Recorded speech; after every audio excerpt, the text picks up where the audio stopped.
maybe we can start with your backstory. Do you want to talk about things that kind of happened in your life, some events or some things, which eventually led to the day when you decided to start Dharaksha? So a lot of things were there since very early in childhood. So back in my 11th and 12th, I loved to play a lot of sports. I was not good at it, but I just loved playing.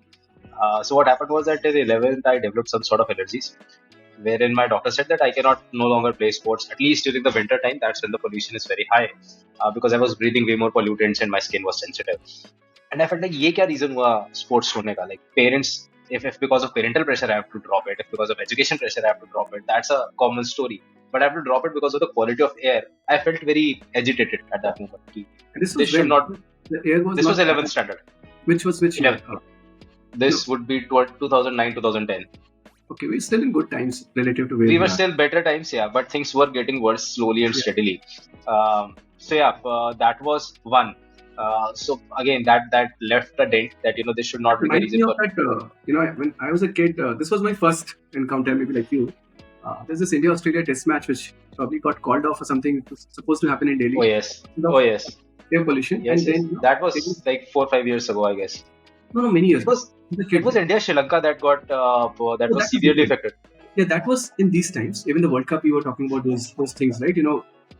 If you see World Cup, also they tactically organize the matches Yes, not early on, and all yes, the because so that before the pollution hits, all the matches in the north are done. yes, But I'm talking about much earlier. Like you may not remember it. You would have been too young. I think in the 90s, maybe some test match either got cancelled or there was about to be cancelled, and that's when there was a lot of pressure, and Delhi went overboard in planting trees. It became a lot greener since then, but there's some pollution which trees cannot take care of, and probably yes, yes, yeah. yes. Go ahead. Sorry, So I think. that is one thing that a lot of people confuse about. They confuse CO2 with pollution. So CO2 is a greenhouse gas. This is something that would warm up the entire planet. At probably 100 years from today, everything would change. A lot of species would get extinct. A lot of sea level would rise, so on and so forth. Right. Pollution is something that would kill you tomorrow. So like a polluted gas chamber sort of situation that is reducing our life by the year. So pollution is this particulate matter, sulfur oxide, nitrous oxide, etc. Greenhouse gas, methane, CO2, etc. Plants can reduce CO2. Plants cannot affect on anything else. For Absolutely. everything else, we either need filters or we need to curb down the emission. We need to stop it at the source. So where we are working is more inclined towards the pollution angle rather than the greenhouse gas emission. Greenhouse gas emission is a byproduct that we are saving XYZ because of this, all these things. But our major intent is ki let's survive for at least 100 years. Let's make sure that the Delhi people do not choke before the global warming hits. So yeah, that's there. I do remember the India Sri Lanka match where people were playing with masks and people were vomiting on the field. Yeah. So that was recent. You are right. This was, I guess, 2016 or 17. Yeah, but so let's go back. So you had this allergy problem, and Yeah. that kind of made you opt out of sport or pushed you towards that. Yeah. Anything else So that was my yeah. So that was my first trigger, very first trigger that I want to do something in the field of sustainability. So that pushed towards that. Then went to college, opted mechanical engineering. That was my first love. While in mechanical engineering, I was very fantasized by how things work, how machines can be made, how do you ideate, how do you build. But even then, I always used to study a lot more about sustainable sources of energy, sustainable machineries, etc., etc. Then I went to IT Delhi to do a master's course, design of machine elements. While all of these things, I was iterating a lot. So in my college, I built a machine that could move in rice fields, reduce urea consumption by 40%, increase it by 25%. Sorry, So sorry, that was come my. again. Can So you there is what? this machine we created in our college days that is known as UDP or urea deep placement applicator. So this machine used to work on rice fields and place urea under the level of soil. So what it resulted in is that your urea consumption comes down by 40%. Your rice yield increased by 25%. So that was my first exposure how to translate an idea into a machine. And there are hundreds of failures that happen in between. Now, while because I was making this machine, I got an opportunity to travel to a lot of villages. That's when I realized how privileged we are. Like the life we are leading is a dream for millions. So that was my trigger number two. That because we are in such a privileged society, we are in such a privileged background, it's sort of our responsibility to solve for bigger problems. Like it's very easy to get a job, get doing things, and be comfortable. But since we are privileged, it's very we have a higher probability in tackling tougher problems. So that was my trigger number two. That okay, I don't want to settle for. Like in Hollywood, kind of they say that with great power Great response. comes great Companies. responsibility. Uh, Yeah. Somewhere on those lines, we have that privilege, so that Yeah, also so comes. that was my Uncle Ben moment when I saw people who were in deep poverty and they could not even think of going for engineering, and I was cribbing about engineering. So I felt ki there are a lot that we can solve because we don't have these existential problems. These existential problems have been taken care of by our parents. So let's solve those bigger problems. So that was my trigger number two, where I realized ki, I don't want to be uh, running towards jobs or high-paying jobs. Existential problems are not there, bigger problems. Then I went to IT Delhi. There was my third shift, where I realized that just building things is not enough. In order to have an impact, it should be scalable. In order to be scalable, it should be business worthy. So then I meet a lot of bunch of amazing people who are very confident, and that's where I realized the difference between a tier two college and IIT is not the quality of education; it's the quality of people, and it's the confidence of people that they really believe they can be in the top 10 of the world, and they really strive for it. We never thought that way. We were just sort of averages. So their mind shift sort of happened. Then I started my first company by the name Chakra Innovation, wherein we built a technology to capture smoke coming out of diesel generators and convert it into raw material for inks and paints. Now this got very good traction nationally, internationally. I was very lucky to get on Forbes 30 under 30 list in The 2018 carbon in the smoke is being converted as an into ingredient for painting. inks and paints. Yes. Inks. Okay. Yeah. So that got a great traction. So we got on Forbes 30 under 30 list. We were on UN Young Champion of Earth that is given to just 7 people across the globe. I was representing whole of Asia. Multiple other awards by DST, Lockheed Martin, American Society of Mechanical Engineers. So things were good. Things were really good. So the kid in me was very happy that I'm finally making things that are having an impact. But while at Chakra, I got access to a lot of data. That's when I was getting mature as a person, and I was understanding the need for a vision. Because once you have a vision, then it's very difficult to distract a person who's working on a mission or who's working on a vision. And this was the time when I was developing mine. Uh, Over time, long story This short, was I the time, realized sorry, this was the time when you were. in Chakra, when 2015 to 2019. Got it. And over time, I developed a vision that I always want to build solutions that can create clean blue skies. So the quality of our impact should be tangible. It should not be just in Excel, it should be tangible. The color of sky should be blue, not gray. And I realized that this is a huge problem statement, and this needs very scientific, regulated approaches towards things that can have a very high impact with minimal intervention. Then I realized that Chakra would not be able to do justice to that vision because it's focused on diesel generators that are very limited. Their running is also coming down, so on and so forth. So I took a sabbatical in 2019.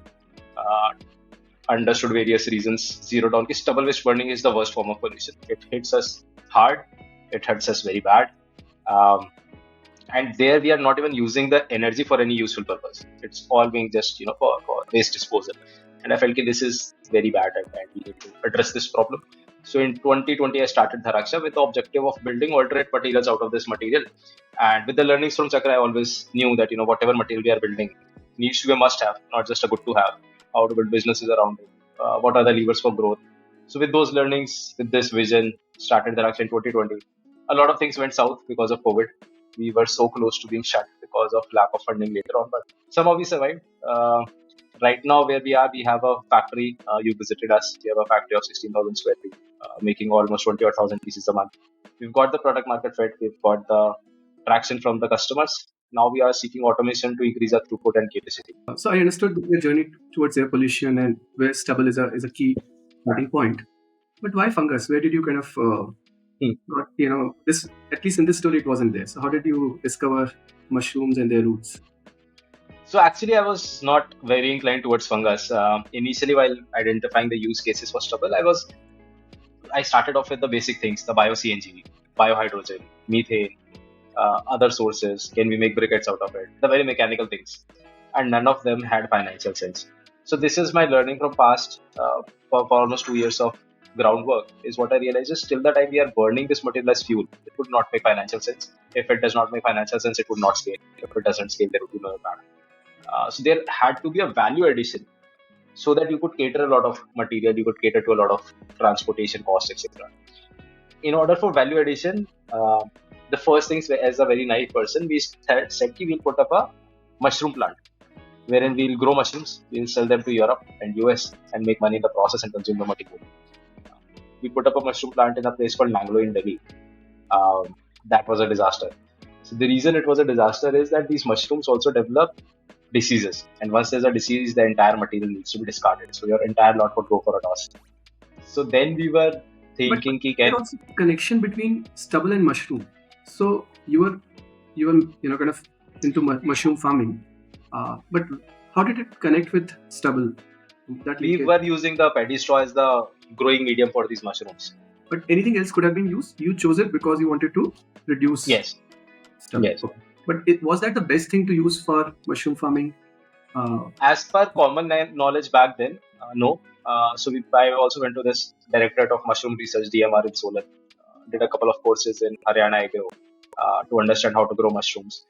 Talk to people there, but they were very centric towards training farmers on how to grow mushrooms. So they did not entertain a lot of logical first principle questions. My logic was simple: that why can paddy straw not be used as a substrate? Uh, did not get a very fair answer. Tried to do few iterations myself. So came up with a recipe wherein we could compensate for what is missing in paddy straw, compensate with few more additives, and finally we were able to get the mushrooms. So getting the mushrooms, we were able to reach. There was enough yield, there was enough growth. Growth time was also under control. So all those things were in place. What was not in place was contamination, and that's definitely this can never scale if the contamination is so high. And then we are discussing that what are the disease-resistant strains, who are the best people who are doing research on these lines globally, who are the best people who are doing research nationally. Following the trail, we reached RCB, which is Regional Center for Biotechnology. Got incubated. And obviously, we faced a lot of pushback that why are you being an engineer want to enter this field? And we were just somehow convinced them to give us a chance. We want to also work in this field. We want to also develop something. They were very generous, gave us a chance, gave us a space. We did some research. Now, this is where I feel that one of my core strengths lies is that I can very quickly grasp new technologies. It's not a huge challenge. So, being from technology background, the approach to tackling a new technology is always the same. So, went into this, started learning a bit about biotechnology, expanded the team a little. So, the CEO of RCB, she helped us hire our first core team member, Priya. She currently heads our biotech vertical. We both learned a lot together. We both experimented a lot together. And while we were experimenting, we were getting in some direction and we fell in love with the fungi. And we felt that this fungi has a lot of potential. Getting the fruit out of it is the minimum. There is a lot that can be done. There is a lot of pharmaceutical applications that can be built. There are a lot of compounds that can be synthesized. And we can modify these fungi to create compounds that we want. And this is what our first sort of eureka moment was. Can we modify this fungi to get this X, Y, Z? Over time, we reached a point when we created something that was very hard, and we said, okay, can we make bricks out of it? So we went in that direction. Over time, we realized, okay, not bricks. That's a very cheap item. Can we make something else? While all this time, there was a lot of common shared hatred towards plastics and other unsustainable items, and we felt, can we do something for plastics? Can we do something for other packaging items? Took us a lot of time, but we finally reached a point when we developed something as a replacement for the cushioning packaging, which is currently being served as a purpose by thermocol. Now, thermocol is like 4 times worse than plastic. It takes like 2000 years to break down into smaller pieces. And during that time, nobody was even talking about thermocol. So that was another hurt that I had. Ki plastic mein, a lot of people are talking about recycling. Recycling of thermocol is less than 1% in the country. Why is nobody talking about it? Why is everybody happy burning it on the side of road, whereas it is producing extremely hazardous gases, effluents? So we were very excited. Can we actually replace this item with this new item? Then was the time for finding the product market fit. So it took us yet another year to figure out our product market fit. So the way I understand is it started with air pollution, which took you to stubble, and then somewhere you figured mushrooms, the roots of mushroom, mycelium, and then you're looking as a use case. So you figured why not attack another pollution type here? So air pollution we're dealing with. So why not go after water pollution and soil pollution, right? Which is where these things end up. Absolutely. Probably what you're already talking about it, but let me still push you back because see, when I was doing shuttle, I remember once a founder told me that I'm not your investor. By then we had become big, so I'm not your angel investor. I'm not even a user, and I'll never be your user. My office is close to it.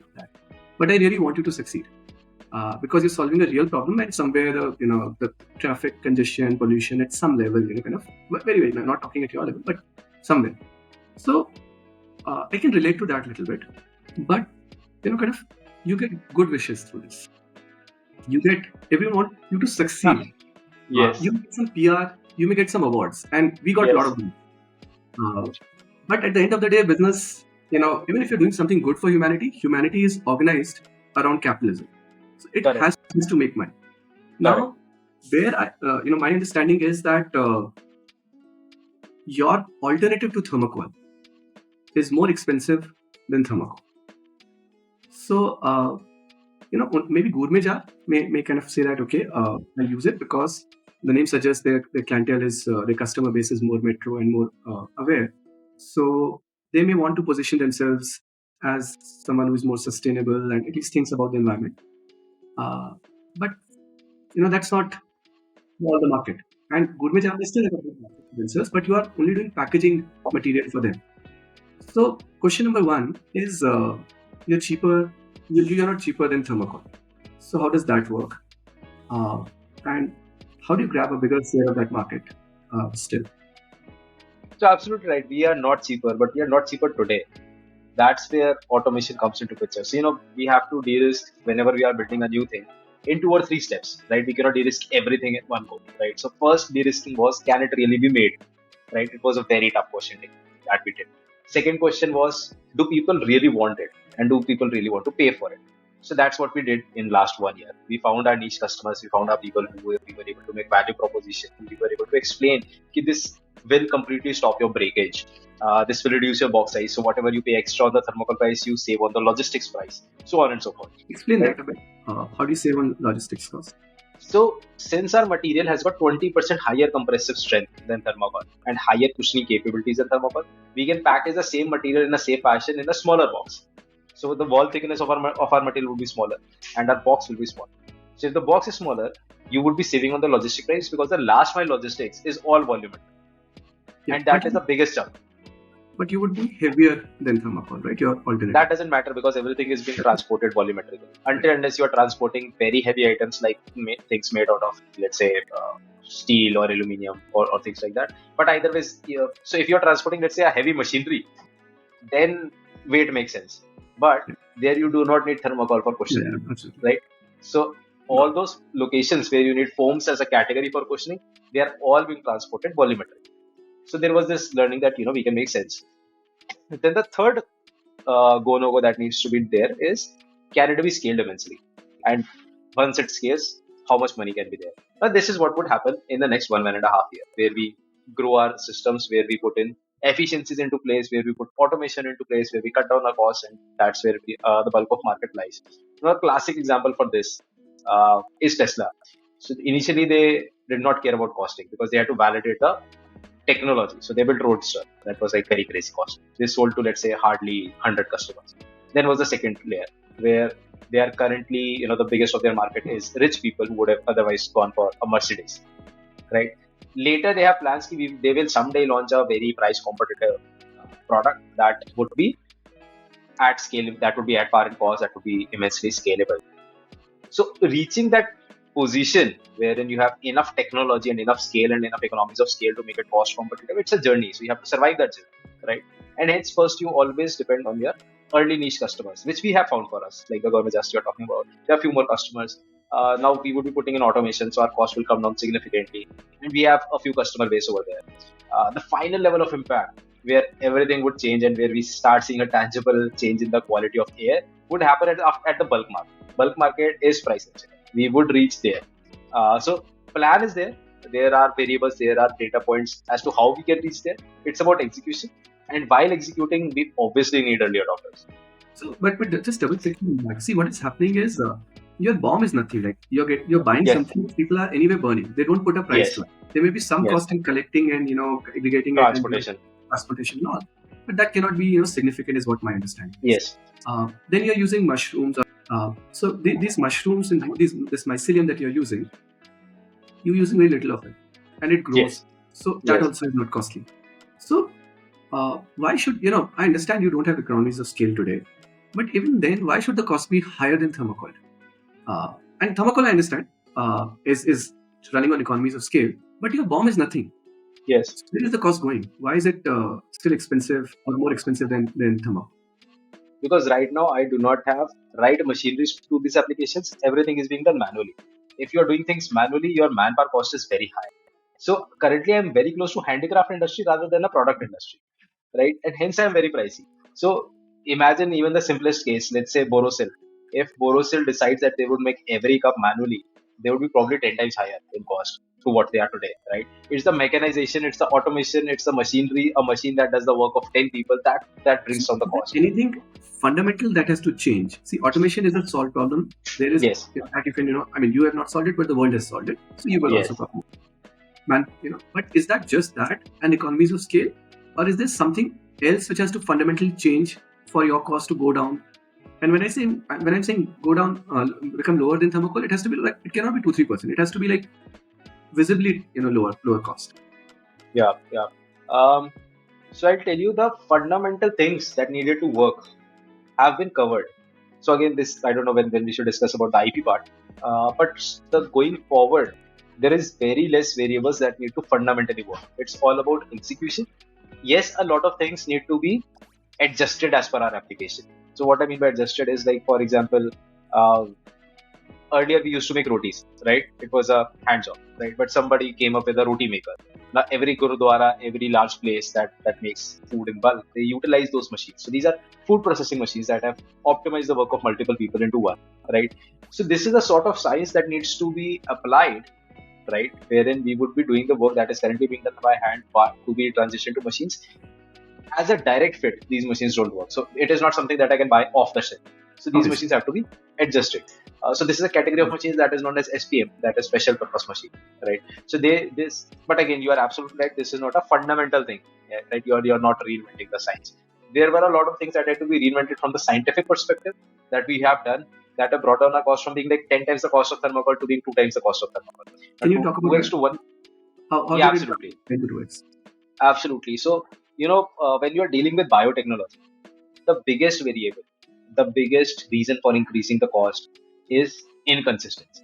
Because when you're dealing with cultures, they always do not deliver in the same parameter, even if all the input conditions are same, because it's a living organism, right? It is supposed to keep changing.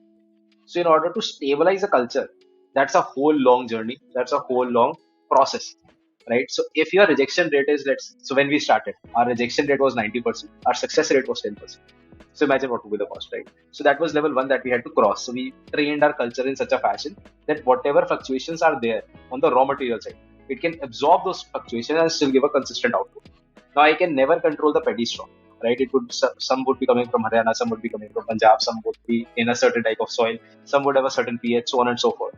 So all of these variations has to be absorbed, right? So this is the thing of the culture, and this culture training is a very rigorous and a very long process. So it has to be stabilized over generations, right? So we say that a culture has stabilized once it produces repetitive results over 30 long generations. So that was one thing that task had to be cleared. How much Secondly, time we realized that how much time it took you to stabilize this? almost 1.5 to 2 years for us to reach a stable position. And were you sure that this is achievable, or you're shooting in the dark? Uh, so not completely shooting in the dark.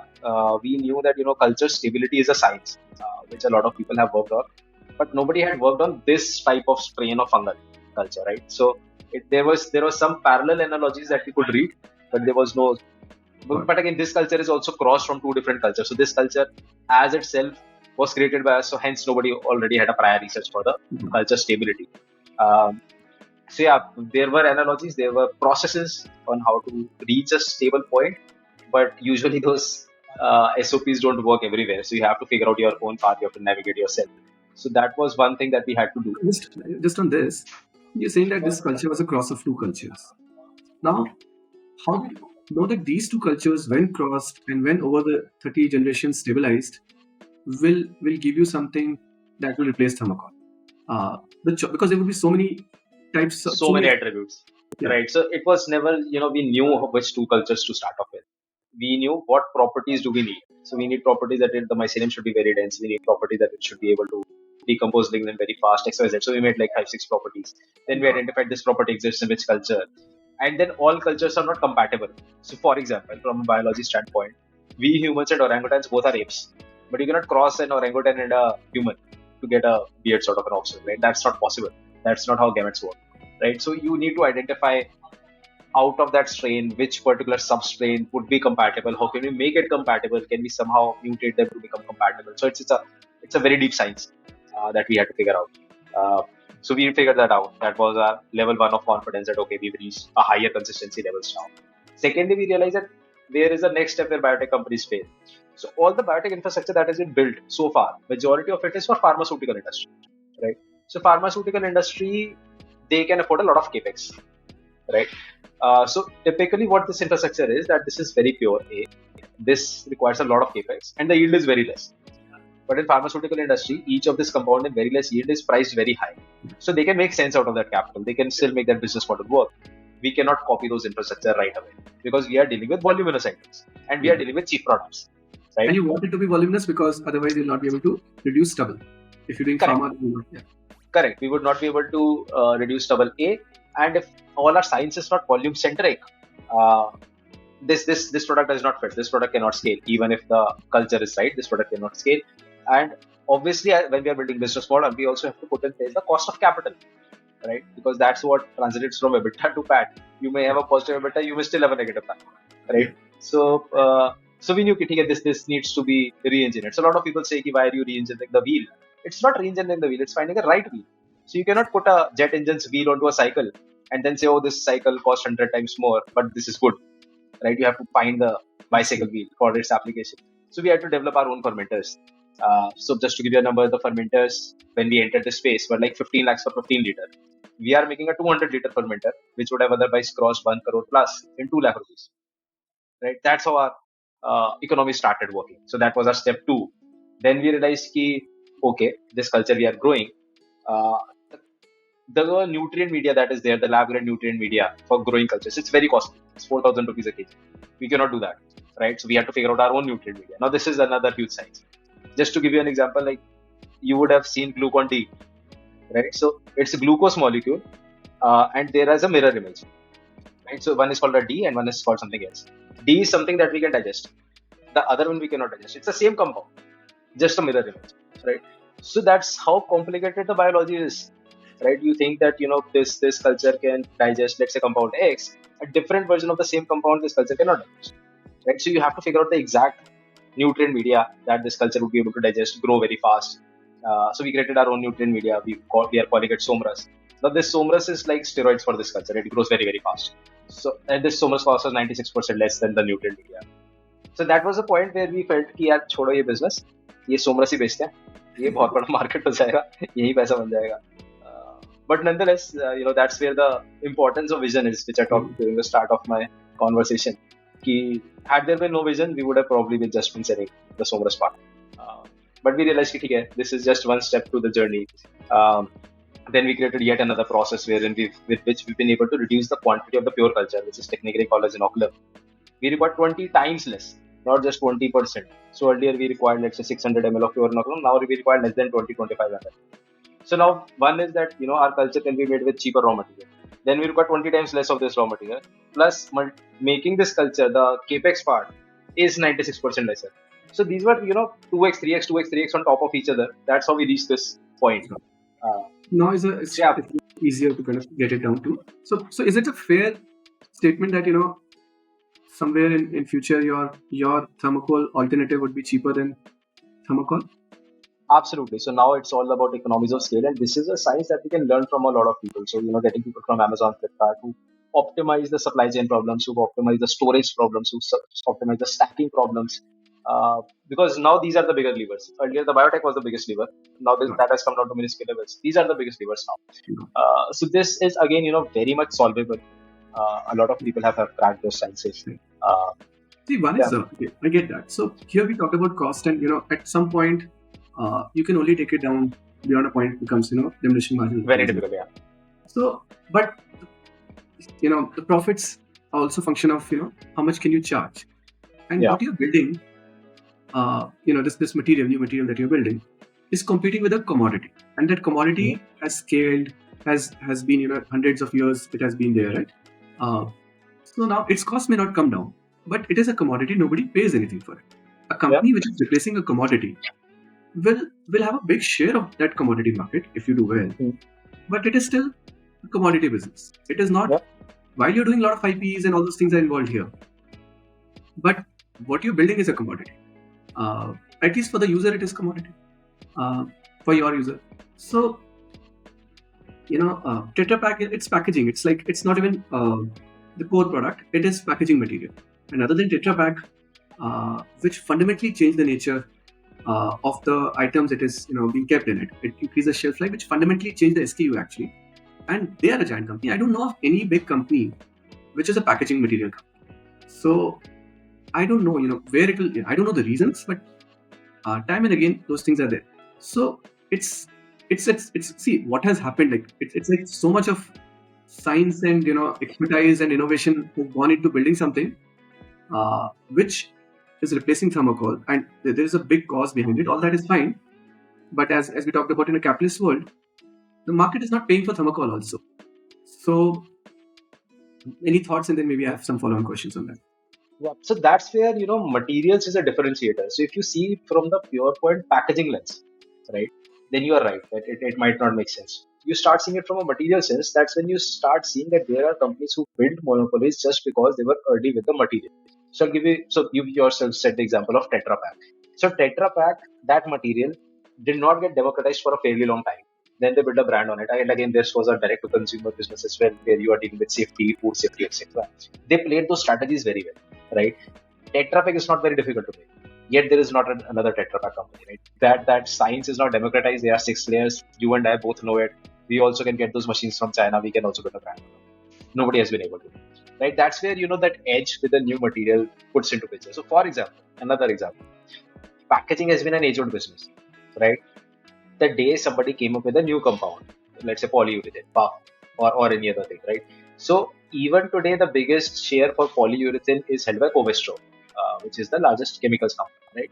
That's why these chemical company have a unjustified lever, right? They come up with a new compound, they market those new compounds, and they keep a monopoly for a fairly long enough time. During that time, they build some sort of strategy around it, and they retain those control. So far, this was only limited to chemicals.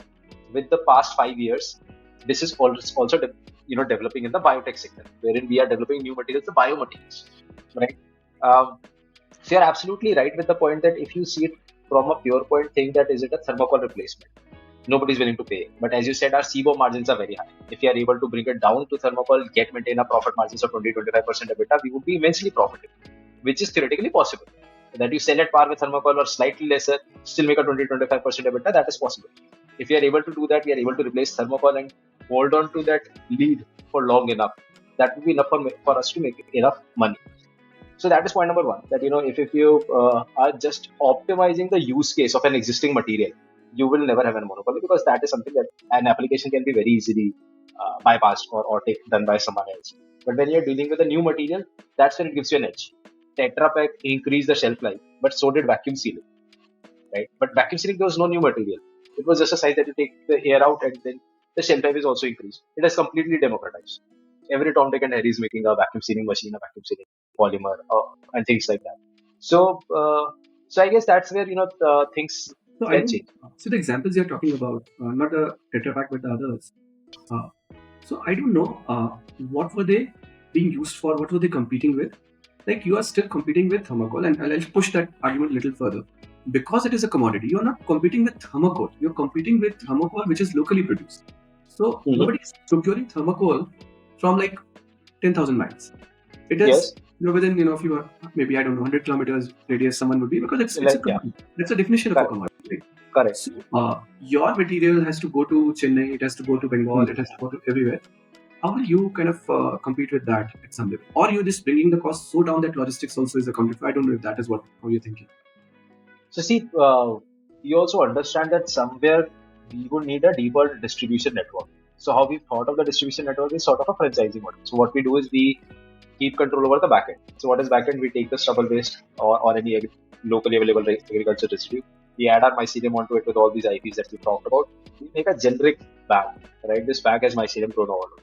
Then we sell these bags to the front end people, who would then break this material, make shapes out of it, bake the material, and then sell it to the front end customer.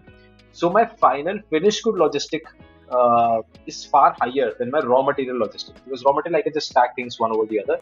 Whereas let's say a finished shape like this has these large cavities. And if I'm transporting this material, I'm also paying for these cavities. And again, I cannot stuff a lot over one another, right? Yeah. It would lead to breakages in transit. So you're absolutely right. The final level of disruption happens on franchisee model, and that is also something that we would be chasing, because there we would be able to deploy a lot more capital a lot faster. So what we foresee is that we would be having, let's say, 5 or 10 large hubs wherein we would be doing the back end of the work, and there would be probably 50 or 100 front end points to which you would be supplying, and they would then be supplying to the customers. So it's a different. Then so far you were completely uh, on your own. You decide what you want to do, and you applied your engineering skills and your biotech skills to get to where. There were a lot of uncertainty around it, but you didn't have to convince anyone. Here you are saying, Mr. X, why are you manufacturing thermocol? Why don't you manufacture what I'm giving you? And it's an unproven thing. People need thermocol. Those are the folks who pick up things which are completely mainstream, and there's no risk. They know if they make it, they would be able to sell it at this price. So would they be able to sell it? Would they? They would be able to make it. I believe that confidence you can, but it's not. There's no one who is today thinking, oh, let me sell. Let me, make this item that you have kind of created. That this material that you have created. So there's a lot of information involved, right? So there are two levers for that. One is, can customer demand significantly move the needle? So for example, let's say I'm at par with thermocol and I go to, let's say, a large company. I go to Samsung and I'm able to convince them to procure this material, right? So that's why the customer starts asking their vendors, I am shifting to this. I need this, right? That's where the needle starts moving. Now these people would start seeking franchisee. That is option A. Or option B is they have to go through this entire journey that I have gone through and develop, let's say, something that is at par or superior than mine. This is, let's say, a 5-year long journey that takes a lot of capital. This is a journey that they can start off in the next month. Right? So that is one lever. Why do customers want it? Because their customers want it. So currently, the today's end consumer, they are getting more and more aware. So there's a very significant deep demand in the market for sustainable packaging, but they don't want to pay a dime extra, right? So once you are able to reach that point where you are not a dime extra, so the needle starts moving very fast. Secondly, why would this Mr. X would start to shift is because the BD would be still done by us. So let's say we go to these large corporates, we do the BD, and then we say, okay, Samsung wants it, they have a factory in Noida. We invited people for putting up a franchise So the in order Noida, is whoever agreed is on. interested. So they Yes, so 80% of capacity, let's say, full in, 20% they are free to sell locally, which they either be selling for. And that's how we keep a control. That, once you are ensuring 80% of someone's capacity, they would not want to bypass SOPs too much, because they know that, we can take away the raw material supply, we can take away the customer as well. We can squeeze from both sides, right? That's how we would be able to keep a control over the SOPs. Got it. And would that not compromise your IP at some level? So 80% of our IP is backend. So all of these things we talked about. Only 20% of the IPs is front end, which is basically the final fluffy growth, etc. All those things. And again, if we are having strong control over the manufacturing process and the people by controlling the BD and controlling the raw material supply, that's how till some large extent we would be able to control that IP. But yeah, easier said than done. So we have to execute these things, and we are onboarding partners who can help us with IP protection, IP enforcement, etc. See, one is IP protection.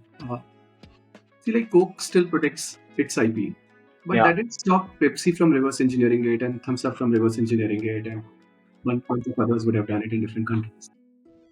So is IP really, that big a deal in this? And because it's harder to see, what you did is harder, but once this can be done. It's relatively easier. It's much easier. Is IP really a protection for you or not? So see, IP definitely gives you a head start. A, IP gives you some time to develop and capture the market. B, IP is not the end game. End game will always be execution. End game will always be your pricing. End game will always be your relations with your customers, right? IP just provides you enough time to build all of these things in place, right? That's how we are seeing it as well. That there would be someone who would probably be 10 times smarter than me, figure out, navigate some other way without infringing our IPs, yet build something very similar as to what Pepsi did to Coca-Cola. But still, this is such a huge market that there would be 2 or 3 players that would definitely exist. We cannot cater to 100% of the market. And if someone reverse engineering does not really take your capabilities, it's just that they have also built capabilities. So it's not like harming you. Indirectly, yes, but the market. Not directly. And secondly, we have to always stay ahead of the curve, and that is true for every company out there. Like, if we Absolutely. have this product stabilized, we cannot sit on it for Yeah. very long. And that's why we are working on our alternate product lines as well, which we can then leverage on the same distribution network and make much more money over there.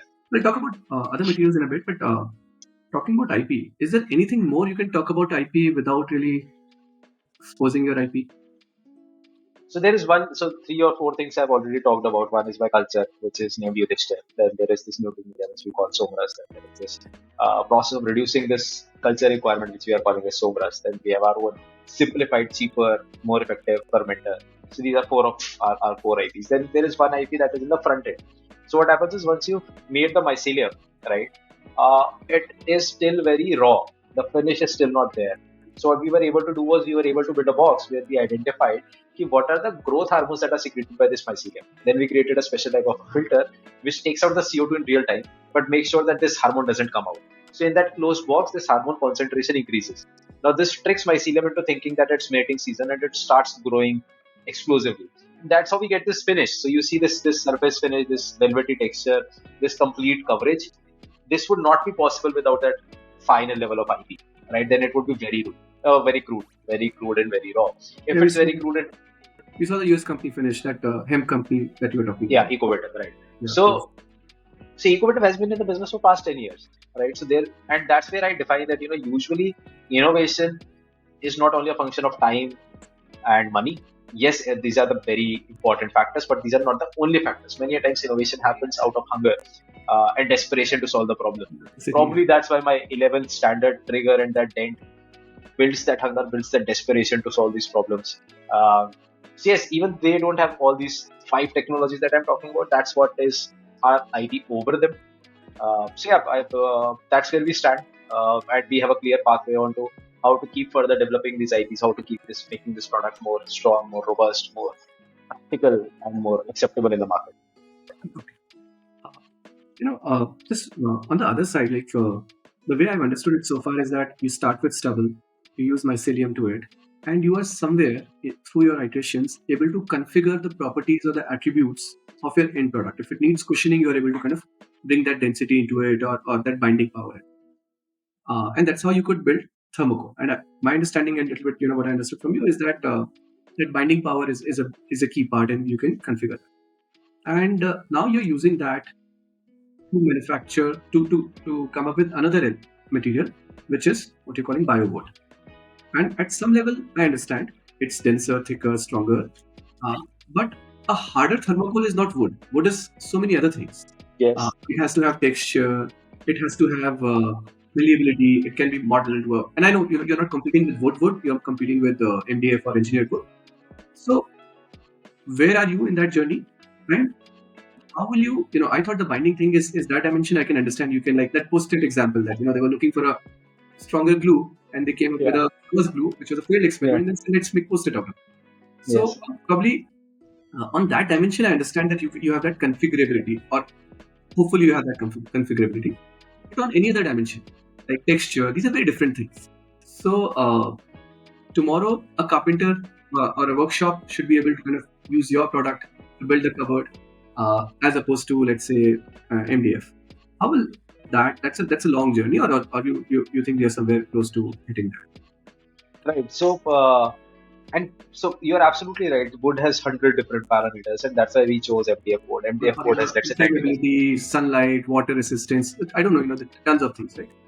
Right. And that's why we chose MDF board. MDF board is does not have 90% of these. So in MDF board, everything is important because of the coating. So different types of lacquer coating gives you different properties. So you need one for termite resistance, one you need for, let's say, UV protection, one you need for something else, and one you need for texture.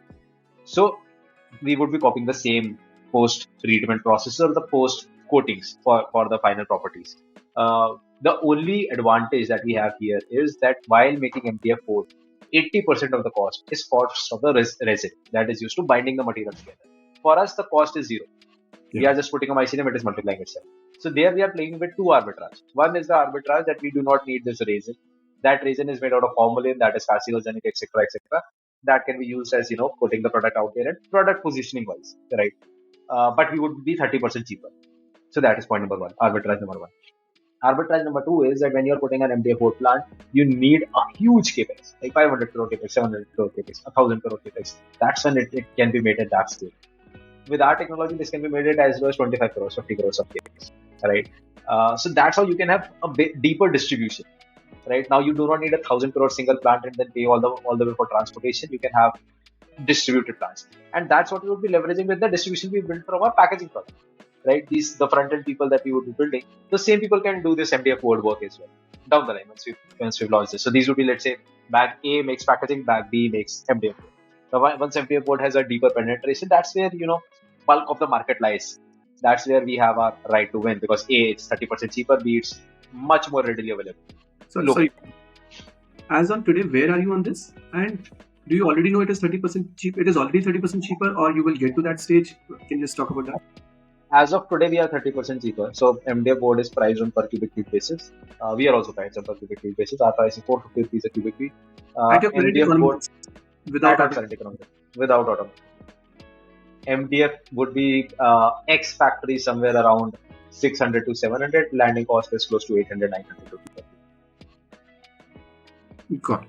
And so then, where are in terms of commercializing it? Where are we? Like, what's So stopping? right now we have made very small pieces, and we are doing the lab test for the screw fastness, for the durability test, the tensile stress, overtime exposure, UV exposure, so on and so forth. These things are under progress. Depending on these results, we keep iterating this process. But again, this iteration process we are very familiar with.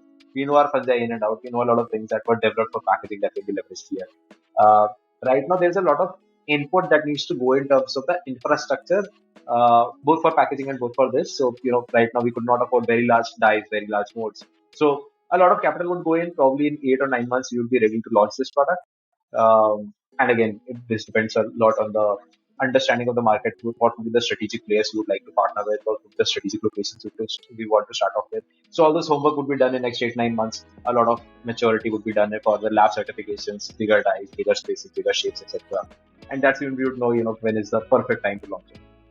There would definitely be new challenges, which we don't know what we don't know. So once we start diving into it, once we start building those bigger shapes, I also know that it would not be a one go click, that you did it and first time it would be miraculous. It would definitely be a journey. All I'm saying is that this team has seen that journey once, so they somehow would be able to shorten the time for this next one based on the past learnings. Got it. Got it. So, in terms of, you see, there are things, as you're saying, that the things that you don't know today. But among the things that you know today, what do you think are the risk factors? What are the risks that investors are underwriting at this stage that you are already aware of? So two risks is what I've seen and what I'm most aware of. One is a risk of being able to raise adequate capital at the right time. So if you're No. not See, that's true for, it's like if I everyone, don't win, then I'll die. So because capital is at some level of sale.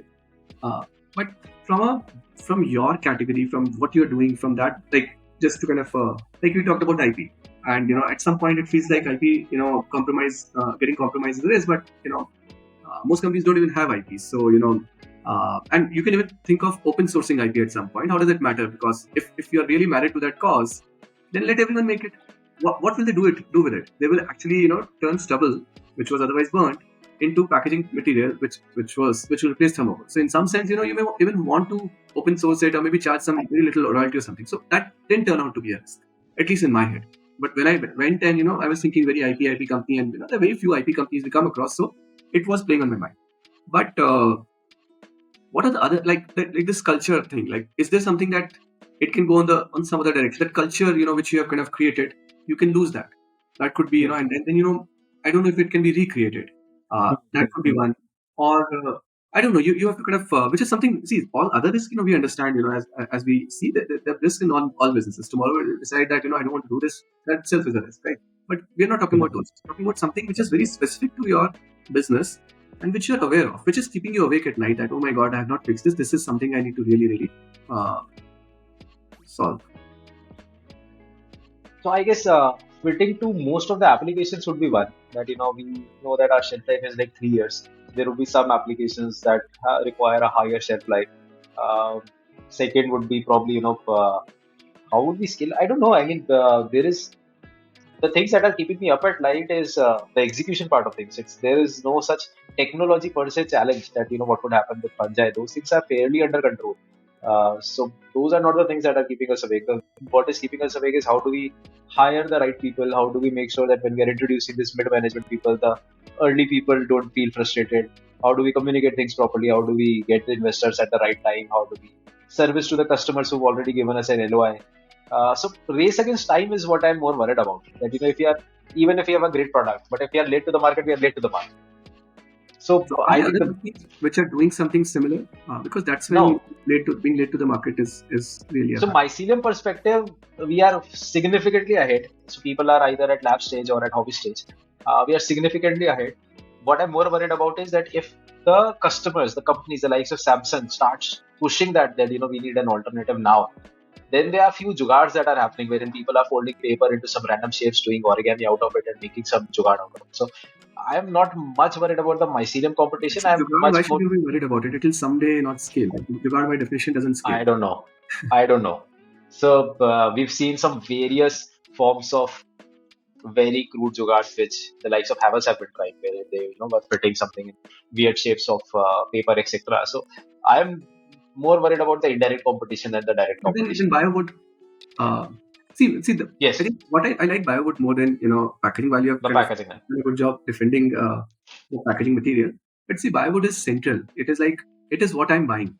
It is. Yeah, It's not like and if you're not adding economic value to your client in a big way, then your ability to kind of generate profitability leverage. gets compromised. So if you give me cheaper wood and it is like stronger and more resistant and all those things and whatever 10 qualities that are required and looks better or whatever you are able to engineer, then it's a very very kind of compelling proposition. So the question Absolutely. is, so for me the bear case is you become a packaging company, commodity packaging company, but you have some advantages unless you get the trade-offs, like because you're not dealing with something which has been done for 20 years or 50 years, 100 years, you may land up in some problem which may make it worse. But given what I'm seeing, that okay, there is a large packaging material company can be built up. Yeah. Now, how large the packaging material company can be, you will someday be capped like that. It may not be Yeah. very. And Right. there are the companies which are not raising this kind of risk capital. Yes. They are not going to generate the returns that this capital expects to generate. So that is like, it may not become big, but the money will not get lost somewhere. You get Yeah. your money back kind of a situation, or a little Yeah. bit with interest.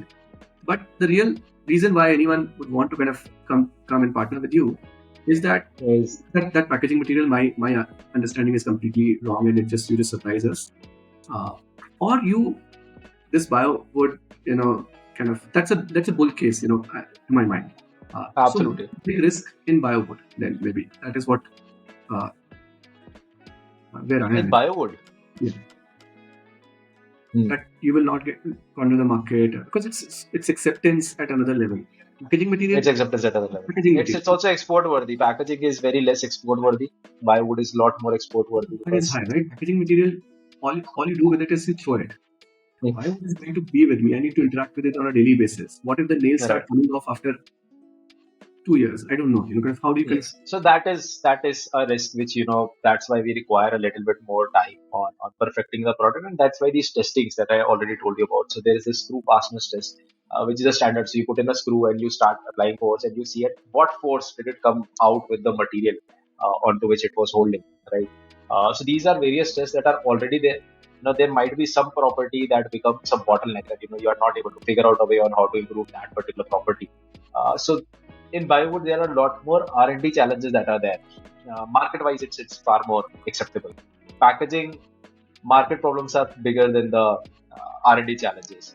And again, the R&D, I would say, biotech R&D is fairly sorted. Engineering R&D still needs to be done. The SPMs that we were talking about.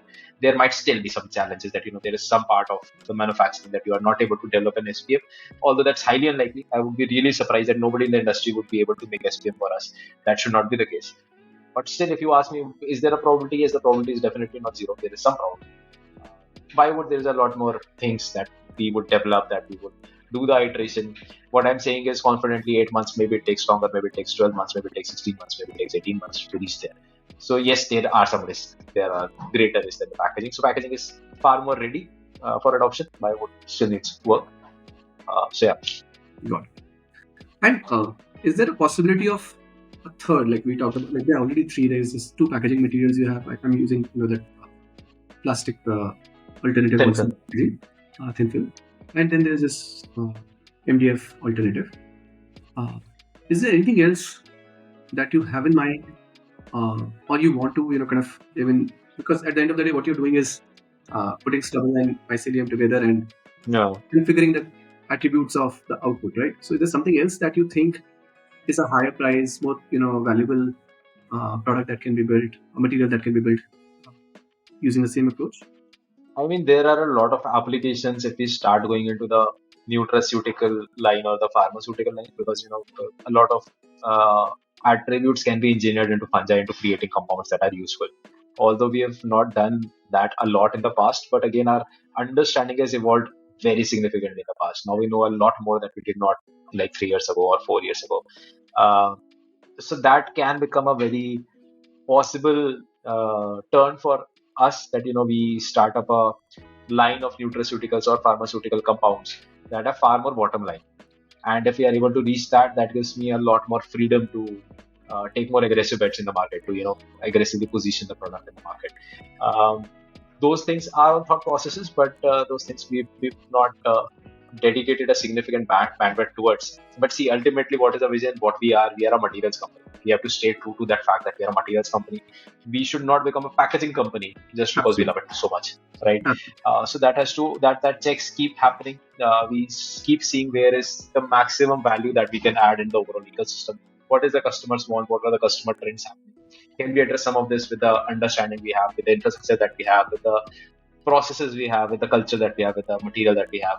Uh, so yeah, I mean, other products I will tell, the three products that we have decided to go on for next 1 year are these: packaging, commercialization, biowood, maturity, and thin film plastics again, make it more mature.